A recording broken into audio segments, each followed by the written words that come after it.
Hello students, कैसे हैं आप लोग। आई होप कि आपने मैटर इन और सराउंडिंग का फर्स्ट पार्ट का वीडियो देख लिया होगा। तो आज हम लोग मैटर इन और सराउंडिंग के सेकंड पार्ट में किसी भी मैटर का स्टेट कैसे चेंज होता है, उसके लिए कौन कौन से फैक्टर्स काम करते हैं, यही पढ़ने वाले हैं। तो चलिए वीडियो को स्टार्ट करते हैं।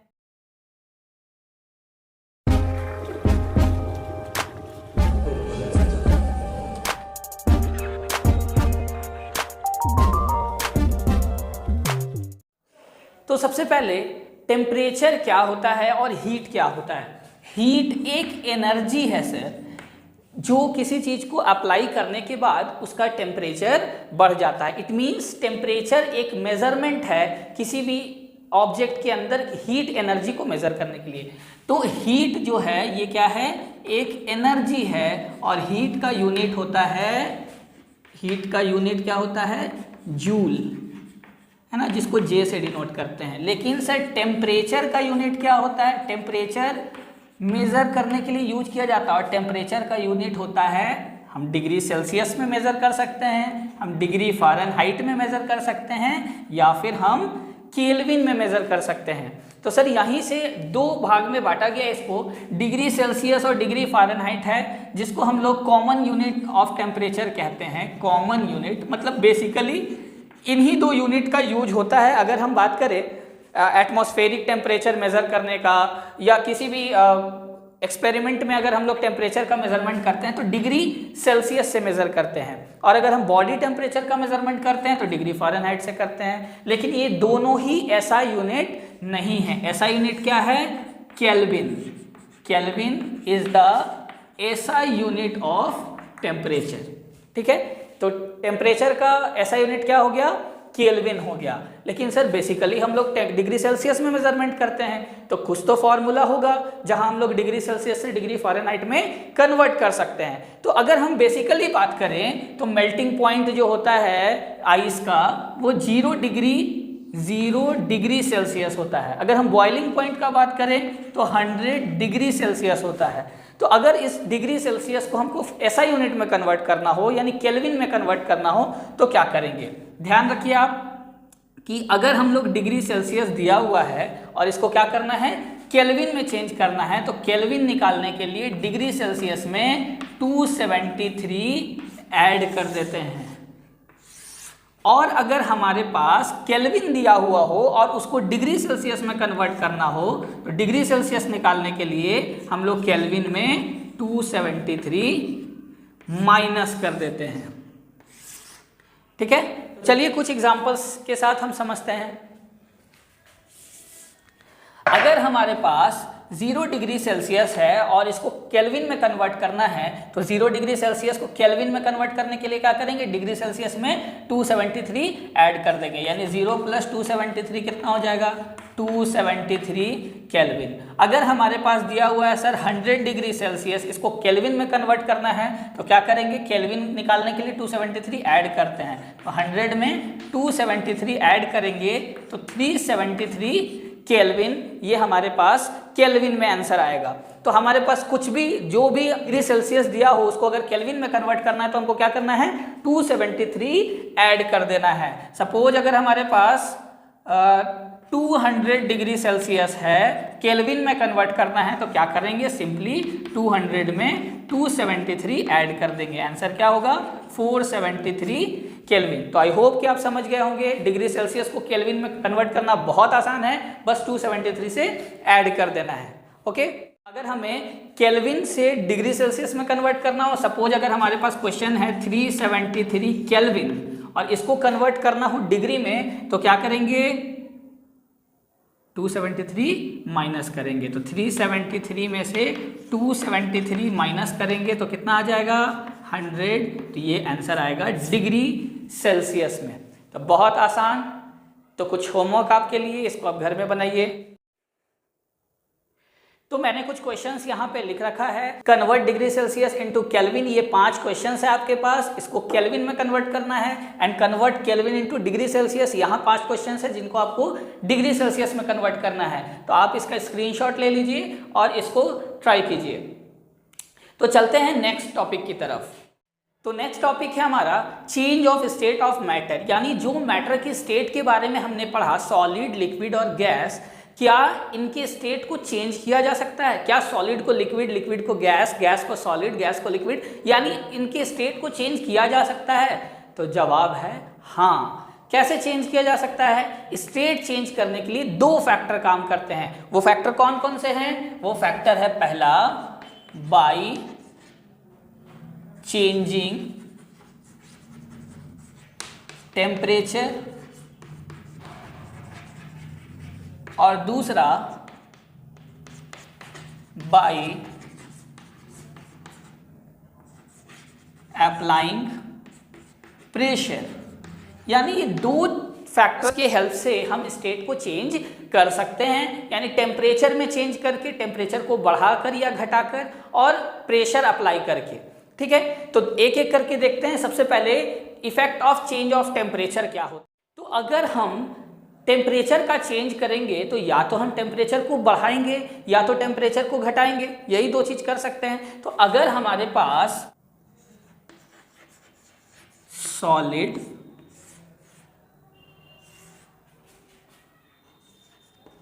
लिक्विड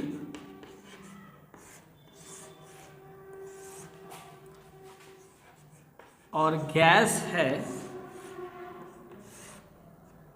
तो सॉलिड से लिक्विड में चेंज करने के लिए हमें क्या करना होगा? हीट करना होगा। सॉलिड से लिक्विड में चेंज करने के लिए हमें क्या करना होगा? हीट करना होगा। और अगर हमें लिक्विड से गैस में कन्वर्ट करना हुआ तो क्या करना होगा? तो भी हीट करना होगा। ठीक है, अगर सॉलिड से लिक्विड में जाना हुआ तो हीट करेंगे और लिक्विड से गैस में जाना हुआ तो भी हीट करेंगे।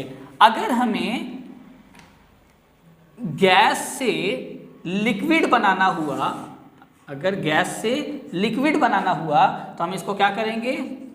कूल करेंगे। और अगर हमें लिक्विड से सॉलिड बनाना हुआ तो हम क्या करेंगे?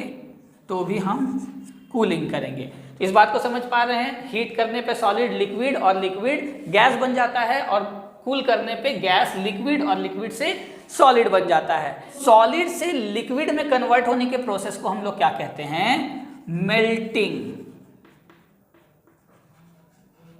या फिर फ्यूजन। और लिक्विड से गैस में कन्वर्ट होने के प्रोसेस को हम लोग क्या कहते हैं? या तो बॉइलिंग या फिर वेपोराइजेशन। गैस से लिक्विड बनने के प्रोसेस को क्या कहते हैं? कंडेंसेशन। और लिक्विड से सॉलिड बनने के प्रोसेस को क्या कहते हैं? फ्रीजिंग या सॉलिडिफिकेशन।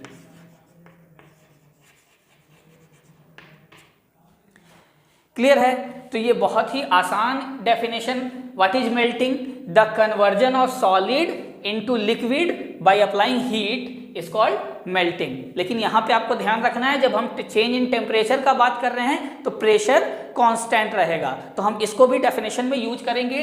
क्या होगा? व्हाट इज मेल्टिंग या fusion? The conversion of solid into liquid by heating at atmospheric pressure is called melting. What is boiling? The conversion of liquid into gas by applying heat at atmospheric pressure is called boiling. What is condensation? The conversion of gas into liquid by cooling is called condensation. और what is freezing? The conversion of liquid into solid by cooling is called freezing.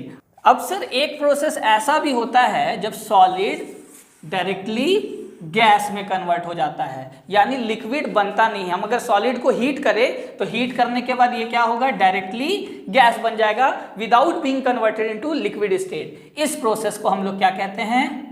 कोई बता सकता है? Sublimation. क्या कहते हैं?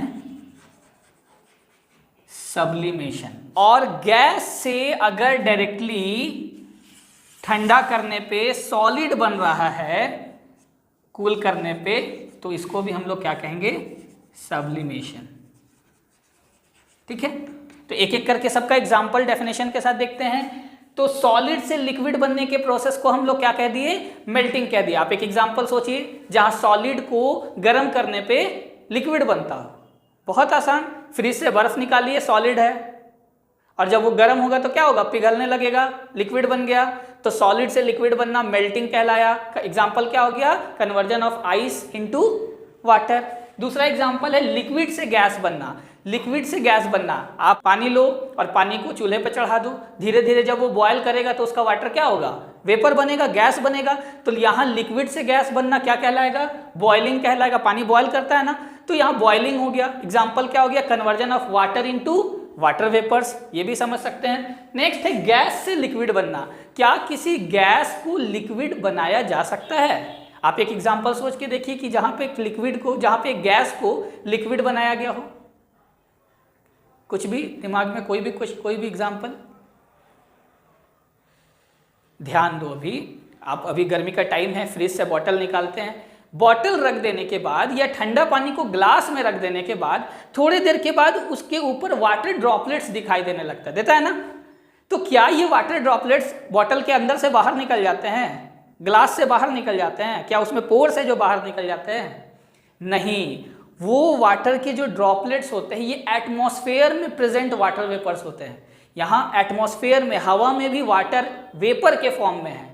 जब वो कंटेनर से जाकर के टकराता है, जब बॉटल के साथ जाकर टकराता है या ग्लास के सरफेस के साथ टकराता है जो ठंडा है, तो ये वाटर वेपर क्या हो जाता है, ठंडा हो जाता है। और ये वेपर जब ठंडा होता है तो लिक्विड बन जाता है, जो कि हमको वहां ड्रॉपलेट्स के फॉर्म में दिखाई पड़ता है। तो गैस से लिक्विड बनना क्या कहला गया, condensation. This process is called condensation. और इसी कंडेंसेशन से बादल का फॉर्मेशन भी होता है, याद रखिएगा। नेक्स्ट है लिक्विड से सॉलिड बनना। ये तो बहुत आसान एग्जांपल है, बस ट्रे में पानी रखो, फ्रीजर में डाल दो, क्या बनेगा, बर्फ बनेगा। तो लिक्विड था, लिक्विड से सॉलिड बन गया। तो लिक्विड से सॉलिड बनना क्या कहलाएगा, फ्रीजिंग कह सकते हैं या फिर सॉलिडिफिकेशन कह सकते हैं। अब ये एग्जांपल सर कि सॉलिड से डायरेक्टली गैस क्या बनता है, क्या आपने कभी देखा है कोई ऐसा सॉलिड सब्सटेंस जिसको हम हीट किए और वो वेपर बन गया, मतलब लिक्विड बना ही नहीं, ऐसा कुछ होता है? क्या होता है, कपूर। कपूर का नाम सुने, कपूर क्या कहते हैं कपूर को, कैम्फर, है ना।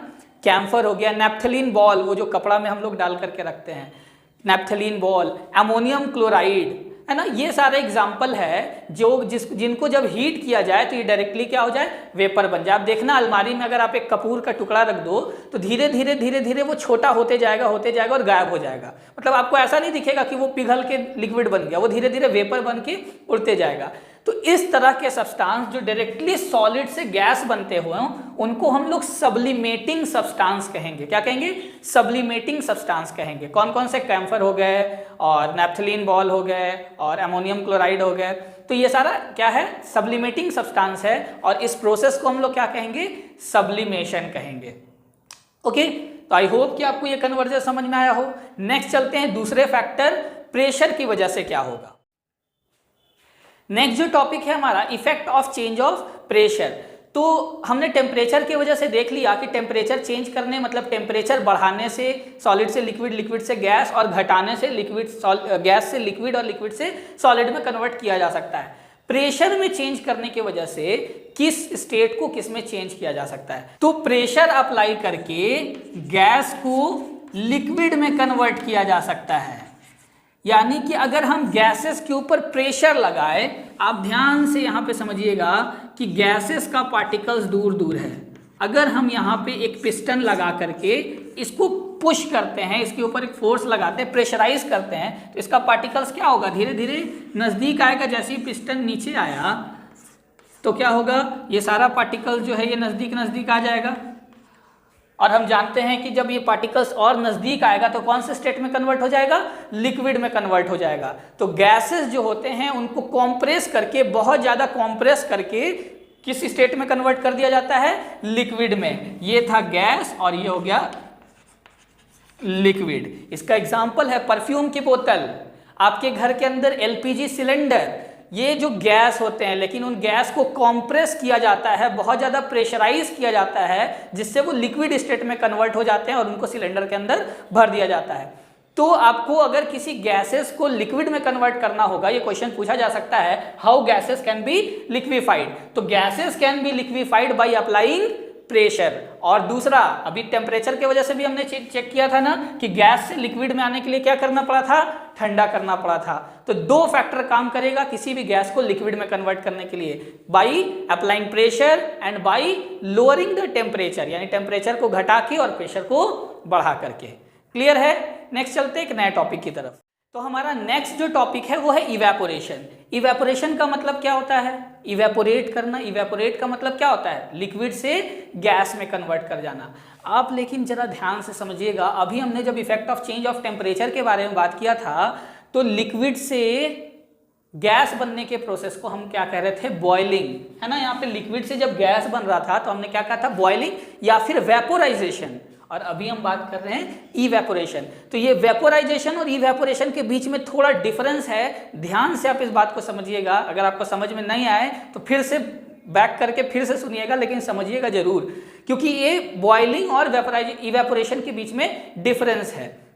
बॉइलिंग का मतलब क्या होता है सर? कि जब हम किसी चीज को हीट करते हैं, ये बात आप ध्यान दीजिएगा, हमने अभी पढ़ा है कि जब भी किसी लिक्विड को गैस में कन्वर्ट करना होगा तो हमें क्या चाहिए, क्या देना पड़ेगा उसको?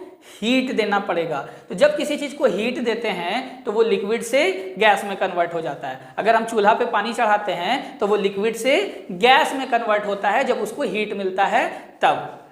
लेकिन जब वहां पे हीट मिलता है तो उसका टेम्परेचर भी बढ़ता है कि नहीं सर? अगर मान लिया हम पानी को चूल्हा के ऊपर रखते हैं, उस समय पानी ठंडा होता है और जैसे जैसे उसको हीट मिलता है वैसे वैसे वो बॉयल करता है और गैस में कन्वर्ट होना स्टार्ट होता है। तो पानी का टेम्परेचर बढ़ता है कि नहीं? पहले जितना गर्म था अभी उतना ही गर्म रहता है? नहीं, पानी धीरे धीरे जैसे जैसे बॉयल करता है वैसे वैसे उसका टेम्परेचर बढ़ते जाता है। लेकिन इवेपोरेशन ऐसा स्टेट है जहां लिक्विड गैस में कन्वर्ट तो हो जाएगा लेकिन उसका टेम्परेचर नहीं बढ़ेगा।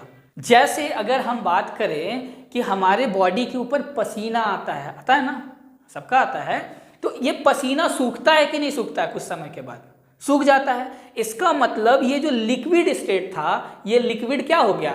इवेपोरेट कर गया ना, मतलब गैस के फॉर्म में कन्वर्ट हो गया। लेकिन आप जरा ध्यान दें कि जब लिक्विड गैस में इवेपोरेट करता है तो क्या आपकी बॉडी का टेम्परेचर बढ़ जाता है? बढ़ जाता है? नहीं बढ़ता है ना। यहाँ दोनों एग्जाम्पल को आप कंपेयर करके समझिए। अगर हम चूल्हा पे पानी को रखते हैं और वो लिक्विड से गैस में कन्वर्ट हो रहा है तो वहाँ टेम्परेचर बढ़ रहा है, लेकिन यहाँ जो स्किन पे जो लिक्विड है वो जब गैस में कन्वर्ट हो रहा है तो यहाँ पे टेम्परेचर नहीं बढ़ रहा है। तो यही दोनों डिफरेंस है बॉइलिंग और इवेपोरेशन में। तो यहाँ पे एक सोचने वाली बात है सर कि अगर मान लिया, ये तो आप एकदम श्योर है कि लिक्विड को गैस में कन्वर्ट होना है तो हीट का जरूरत पड़ेगा, और सर जब हम किसी चीज़ को हीट देंगे तो टेम्परेचर तो बढ़ना ही चाहिए, जैसे चूल्हा वाले केस में हो रहा है। यहाँ ऐसा क्या है कि हीट भी सप्लाई हो गया और टेम्परेचर भी नहीं बढ़ा। हीट सप्लाई हुआ है, अगर हीट सप्लाई ना हो तो लिक्विड कभी भी गैस में कन्वर्ट नहीं होगा। तो कैसा हीट था ये, हमको पता ही नहीं चला। इस तरह की हीट को हम क्या कहते हैं? इस तरह की हीट को कहते हैं लेटेंट हीट। क्या कहते हैं? Latent heat. लेटेंट वर्ड का मतलब होता है छुपा हुआ हीट, है ना। ऐसा हीट जो हीट मिल भी गया और हमें पता भी नहीं चला। जैसे एक एग्जांपल से समझते हैं। आप नानी घर घूमने गए, जाते हैं ना सब लोग, अभी गर्मी छुट्टी में सबको जाना होगा पर लॉकडाउन लग गया, क्या करें। तो अभी क्या होता है, मतलब सबका एकदम मतलब कॉमन सा दुख बताते हैं। नानी घर गए, बहुत दिन रहे, घर आना हुआ, अब जो है मामी आपको पैसा दी, लेकिन पैसा मतलब ले लेते हम लोग सभी, मन तो सबको रहता है लेकिन नहीं लेंगे, लेकिन लेता सबको ही, इंटरनल रहता है कि हाँ मिल जाए। अब जैसे ही आपको पैसा मिला, थोड़ी देर के बाद उस पर मम्मी का हक हो गया, है ना। मम्मी ले लेती, लाओ हम बाद में तुमको देंगे, भले वो बाद में कभी ना मिले। लेकिन तो यहाँ पे क्या हुआ कि आपके मम्मी के सामने आपकी मामी ने आपको पैसा दिया, मम्मी ने देख लिया, मम्मी ने ले लिया, तो ये सब कुछ ओपन हुआ। लेकिन आपकी मामी भी अगर चालाक है, वो भी जान रही है, आपका दुख दर्द को समझ रही है, तो पता चला निकलते टाइम मामी ने आपको धीरे से आपके हाथ में पैसा दे दिया और आपने धीरे से अपने पॉकेट में रख लिया, मम्मी को पता भी नहीं चला कि क्या हुआ। है ना। यही केस है हीट और लेटेंट हीट में। ऐसे ही समझिए, जब हीट अप्लाई किया जाता है किसी चीज के अंदर तो वो टेम्परेचर बढ़ता है, वो चीज हमको दिखता है, सब कुछ एकदम खुलेआम हो रहा है और पता चल गया कि हीट सप्लाई हुआ है, पैसा सप्लाई हुआ है जैसे। लेकिन लेटेंट हीट के केस में क्या होता है, हमारे आंखों के सामने सारा गेम हो गया और पता भी नहीं चला कैसे हुआ, यानी कि लिक्विड गैस में कन्वर्ट हो गया, लेकिन हीट कब अंदर अंदर उसको दे दिया गया इसके बारे में पता ही नहीं चला कि वो हीट मिला कहाँ से। इसलिए इस तरह की हीट को हम क्या कहते हैं, लेटेंट हीट कहते हैं। अब ये लेटेंट हीट आता कहाँ से है इसके बारे में हम लोग चर्चा करते हैं। तो इवेपोरेशन का डेफिनेशन क्या हो गया, the conversion of liquid into gas below it's boiling point, यानी बॉइलिंग पॉइंट पे पहुंचने से पहले ही अगर वो लिक्विड से गैस में कन्वर्ट हो गया, है ना। अगर हम वाटर की बॉइलिंग पॉइंट की बात करें तो वाटर की बॉइलिंग पॉइंट कितनी है, वाटर की बॉइलिंग पॉइंट 100 डिग्री सेल्सियस, यानी जब चूल्हा के ऊपर रखा हुआ पानी 100 डिग्री सेल्सियस पे पहुंचता है तब वो वाटर से गैस में कन्वर्ट होना स्टार्ट होता है। लेकिन क्या हमारे स्किन का, हमारे बॉडी का टेम्परेचर 100 डिग्री सेल्सियस होता है? अरे जल जाएंगे भाई, नहीं होता है। यानी टेम्परेचर बढ़े बिना लिक्विड का गैस में कन्वर्ट होना क्या कहलाता है, इवेपोरेशन कहलाता है। क्लियर है। दूसरा बात करते हैं लेटेंट हीट क्या है। तो लेटेंट हीट दो तरह के होते हैं, एक कहलाता है लेटेंट हीट ऑफ फ्यूजन और दूसरा क्या कहलाता है, लेटेंट हीट ऑफ वेपोराइजेशन। क्या डिफरेंस है इन दोनों में हम समझते हैं। लेटेंट हीट ऑफ फ्यूजन क्या होता है, the amount of heat in joules, है ना, हीट का यूनिट क्या होता है, जूल। तो the amount of heat which is use to convert 1 kilogram of solid into liquid, यानी 1 केजी सॉलिड को लिक्विड में कन्वर्ट करने के लिए जितना हीट का जरूरत पड़ेगा उसको हम क्या कहेंगे, लेटेंट हीट ऑफ फ्यूजन। और latent heat of fusion 1 KG ice को वाटर में कन्वर्ट करने के लिए कितना है, 3.34 इंटू 10⁵ जूल पर केजी। क्लियर है। अगर हम लेटेंट हीट ऑफ वेपोराइजेशन का बात करें तो इसका डेफिनेशन क्या होगा, the amount of heat in joules to convert 1 kilogram of क्या, liquid into gas without raising its temperature, बिना टेम्परेचर में चेंज किए हुए अगर 1 केजी लिक्विड को गैस में कन्वर्ट कर दिया जाता है तो उसको क्या कहते हैं, लेटेंट हीट ऑफ वेपोराइजेशन। और वाटर के लिए लेटेंट हीट ऑफ वेपोराइजेशन कितना है, 22.5 इंटू 10⁵ जूल पर केजी, यानी इतना हीट जब सप्लाई होगा तो ये लिक्विड गैस में कन्वर्ट हो जाएगा। अब यहाँ पे सर सवाल आता है कि इतना हीट सप्लाई होगा कहाँ से, ये छुपा हुआ हीट आखिर कहाँ छुपा है जो मिलने के बाद ये कन्वर्ट होता है। तो आप कुछ एग्जाम्पल से समझिए। जैसे अगर हम बात करें कि घड़ा में रखा हुआ पानी ठंडा हो जाता है, होता है ना, स्किन पे आया हुआ पसीना सूख जाता है, बहुत सारा एग्जाम्पल है हमारे पास। तो अगर हम बात करें कि स्किन का जो पसीना है वो कैसे सूखता है, उसको हीट का जरूरत है, वो हीट कहाँ से लेता है, वो लेटेंट हीट मिलता कैसे है। तो जो स्किन के ऊपर जो पसीना है इसको चाहिए हीट वेपराइज होने के लिए, और ये हीट कहाँ से लेता है, हमारे स्किन से लेता है, वही लेटेंट हीट कहलाता है। तो जब वो हमारे स्किन से हीट लिया तो इसको हीट मिल गया और ये कन्वर्ट कर लिया अपने आप को वेपर में, और क्योंकि हमारे बॉडी से वो हीट ले लिया, हीट लेके यूज कर लिया, तो हमारे बॉडी से तो हीट निकल गया, तो हमारा बॉडी कैसा फील करेगा, ठंडा फील करेगा, है ना। इसलिए आप ध्यान दीजिएगा कि जब आप बहुत पसीने से लथपथ हो और आके पंखा में बैठे तो बहुत रिलैक्स फील होता है, एकदम कोल्ड फील होता है ना। क्यों ऐसा होता है, क्योंकि जब हमारे बॉडी के ऊपर पसीना होता है और एयर की वजह से वो पसीना सूखता है, तो सूखने का मतलब वो वेपर में कन्वर्ट हो रहा है, और वेपर में कन्वर्ट होने के लिए उसको हीट चाहिए, और वो हीट कहाँ से लेता है, हमारे बॉडी से हीट लेके चला जाता है। तो हमारे बॉडी से हीट ले रहा है, हीट निकाल रहा है, तो बॉडी से जब सारा हीट वो बाहर निकालेगा तो हमारा बॉडी ठंडा फील करेगा। ऐसे ही दूसरा एग्जाम्पल है, अगर हम अपने बॉडी के ऊपर पेट्रोल या एसीटोन जो नेल पॉलिश रिमूवर में यूज होता है, अगर उसको डाल दें तो पेट्रोल हमारे बॉडी के ऊपर जाने के बाद ठंडा लगता है, क्योंकि वो बहुत जल्दी इवेपोरेट करता है। तो जैसे ही वो हमारे बॉडी के ऊपर, हमारे स्किन के ऊपर गया, वो इवेपोरेट करेगा। इवेपोरेट करने के लिए क्या चाहिए? हीट। हीट कहाँ से लेगा? हमारे बॉडी से। अब बॉडी से क्योंकि हीट बाहर निकाल लिया तो बॉडी कैसा फील करेगा? ठंडा फील करेगा। इसलिए क्वेश्चन आपसे एग्जाम में पूछा जाता है कि why should we wear cotton cloth during summer. Cotton cloth क्यों पहनना चाहिए? Because cotton cloth is a good absorber of water, जिसके वजह से ये हमारे स्वेट को क्या करता है? एब्जॉर्ब कर लेता है, और एब्जॉर्ब करने की वजह से जब वो इसको इवेपोरेट करता है तो हमारा बॉडी ठंडा फील करता है। एक बहुत इंपॉर्टेंट इसका एग्जाम्पल है कि घड़ा में रखा हुआ पानी ठंडा कैसे हो जाता है।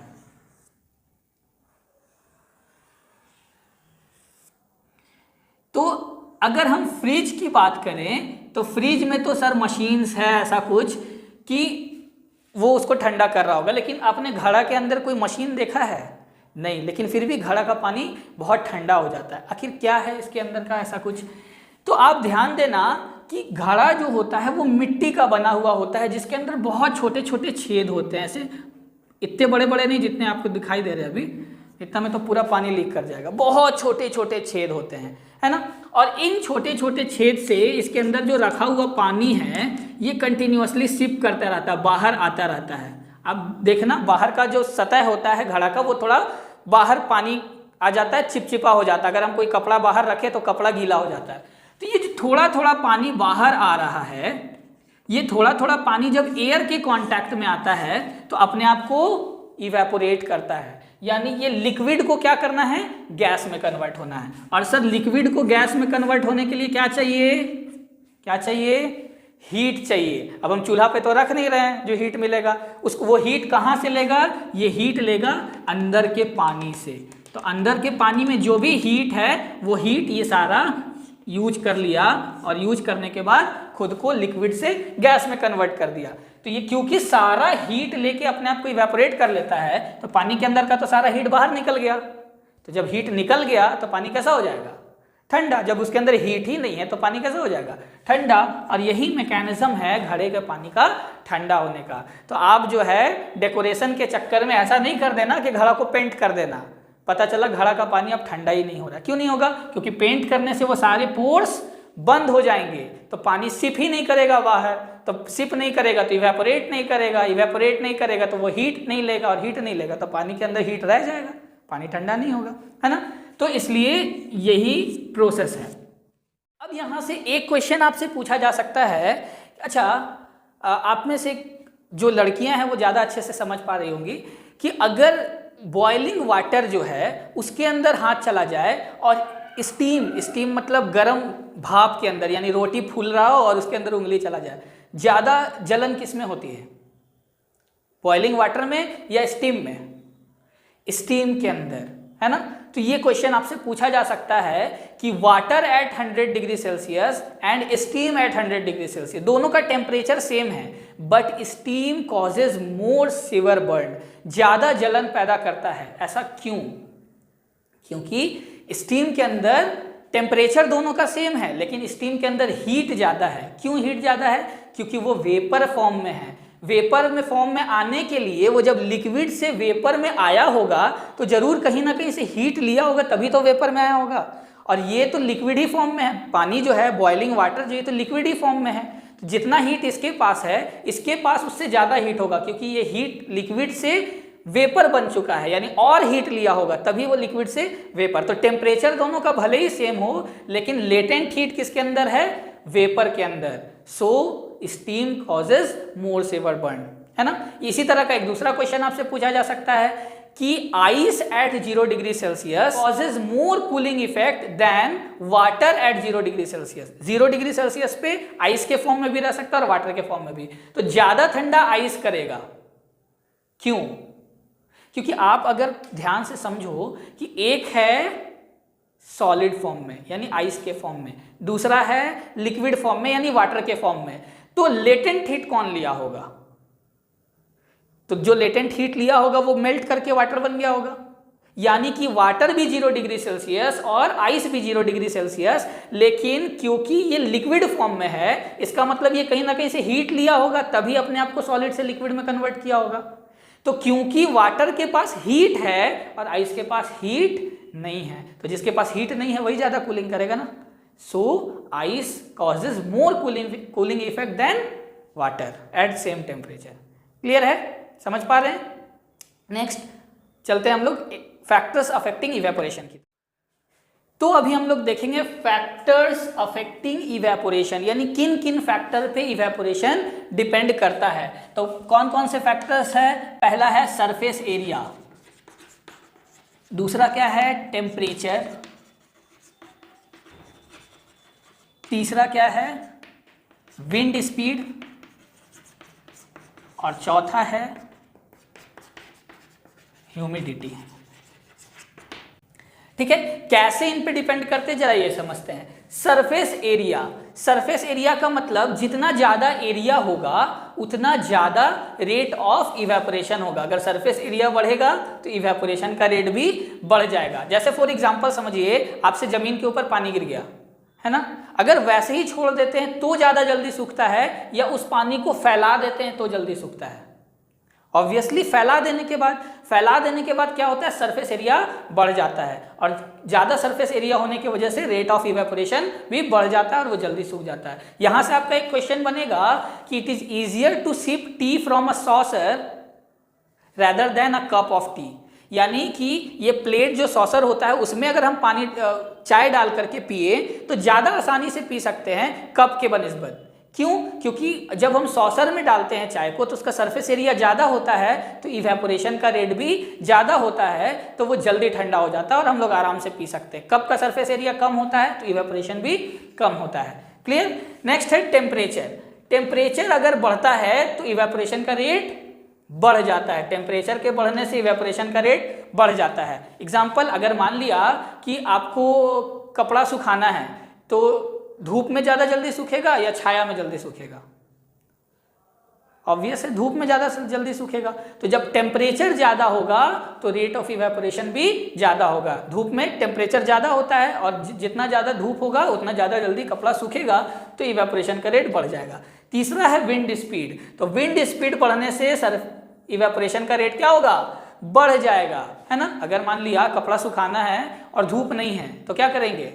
पंखा चला के छोड़ देते हैं ना, ताकि कपड़ा जल्दी सूख जाए। तो इसका मतलब विंड स्पीड जितना ज़्यादा एयर ब्लो करेगा उतना ज़्यादा इवेपोरेशन होगा। तो विंड स्पीड के साथ भी इवेपोरेशन का रेट बढ़ता है। और चौथा है ह्यूमिडिटी। ह्यूमिडिटी बढ़ेगा तो इवेपोरेशन का रेट घट जाएगा। यानी यही एक ऐसा फैक्टर है जिसके वजह से इवेपोरेशन का रेट घटता है। ह्यूमिडिटी का मतलब क्या होता है? एयर में नमी, वाटर वेपर्स का प्रेजेंस। ऐसा कब होता है? During rainy season. बरसात के टाइम में आप ध्यान देंगे कि कपड़ा जल्दी नहीं सूखता है। क्यों नहीं सूखता है? क्योंकि water vapour, water droplets present होते हैं एयर में, और ह्यूमिडिटी ज़्यादा होने की वजह से इवेपोरेशन का रेट घट जाता है, जिसकी वजह से कपड़ा जल्दी जल्दी नहीं सूखता है। तो ये फैक्टर्स है अफेक्टिंग इवेपोरेशन। इन्हीं 4 फैक्टर पे आपका इवेपोरेशन काम करता है। ये बहुत इंपॉर्टेंट है, इसको याद रखिए। और ये लास्ट हमारा एक topic, 2 more states of matter. तो हमारे पास 2 और स्टेट ऑफ मैटर है apart from solid, liquid and gas. लेकिन ये एक्सपेरिमेंटल कंडीशन पे है, इसलिए जब भी आपसे फिजिकल स्टेट के बेसिस पे पूछा जाए तो स्टेट ऑफ मैटर में हम 3 ही स्पेसिफाई करेंगे, सॉलिड, लिक्विड और गैस। ये 2 मोर स्टेट ऑफ मैटर क्या है? एक है प्लाज्मा स्टेट। प्लाज्मा स्टेट क्या होता है? प्लाज्मा स्टेट होता है जब किसी भी सब्सटेंस के अंदर का पार्टिकल सुपर एक्साइटेड स्टेट में आता है तो वो लाइट एमिट करना स्टार्ट कर देता है। तो ये नेचुरली जो है सन में या स्टार्स में लाइट होता है ना, तो ये लाइट किसके वजह से होता है? प्लाज्मा स्टेट के वजह से होता है ना। अगर हम फ्लोरेसेंट ट्यूब का बात करें, अगर हम लोग ट्यूबलाइट या CFL की बात करें, तो जब भी किसी ग्लास ट्यूब के अंदर किसी गैस को भरा जाए और उसमें इलेक्ट्रिसिटी पास किया जाए तो उसके अंदर के जो इलेक्ट्रॉन्स होते हैं वो सुपर एक्साइटेड स्टेट में आ जाते हैं, इतना ज़्यादा एक्साइटेड कि वो लाइट एमिट करना स्टार्ट कर देते हैं। इसी स्टेट को हम लोग क्या कहते हैं? Plasma state. केमिस्ट्री के अगले चैप्टर में हम लोग जब इलेक्ट्रॉन प्रोटॉन का डिस्कवरी के बारे में पढ़ेंगे तो भी हमको ऐसा कंडीशन पढ़ने को मिलेगा जहां किसी ट्यूब के अंदर गैस को लेकर के उसमें इलेक्ट्रिसिटी पास किया गया और वो लाइट रेस के फॉर्म में बाहर आया हो, तो इसी को प्लाज्मा स्टेट कहते हैं। दूसरा है बोस आइंस्टाइन कंडेंसेट। यहाँ जो नाम है बोस और आइंस्टाइन, ये दो साइंटिस्ट के नाम पे पड़ा है। बोस फॉर सत्येंद्र नाथ बोस, सत्येंद्र नाथ बोस, SN बोस भी कहते हैं, और आइंस्टाइन को तो हम लोग सभी जानते ही है। तो बोस आइंस्टाइन कंडेंसेट ये 5th स्टेट ऑफ मैटर है जिसके बारे में आइंस्टाइन ने प्रिडिक्ट किया था, और सत्येंद्र नाथ बोस जो एक इंडियन साइंटिस्ट है उन्होंने इसके ऊपर अपना सारा कैलकुलेशंस दिए थे। तो ये बोस आइंस्टाइन कंडेंसेट एक ऐसा स्टेट है, ऐसा एक एक्सपेरिमेंटल स्टेट है कि जब भी हम किसी सब्सटेंस को सुपर कूल्ड करते हैं, बहुत ज़्यादा सुपर कूल करते हैं, तो वो एक ऐसा स्टेट में आता है जिसको बोस आइंस्टाइन कंडेंसेट यानी BEC के नाम से जाना जाता है। तो यहाँ पे हमारा मैटर इन और सराउंडिंग चैप्टर कंप्लीट होता है। अगर आपको किसी तरह का कोई डाउट हो तो आप कमेंट करके या फिर आप अपने व्हाट्सएप ग्रुप में या मुझसे पर्सनली जैसे भी हो आप अपना डाउट क्लियर कर सकते हैं। और चैप्टर को पढ़ते रहिए, प्रीवियस में मैंने जो भी पढ़ाया उसको कंटिन्यूअसली पढ़ते रहिए। मिलते हैं अगले वीडियो में। Thank you.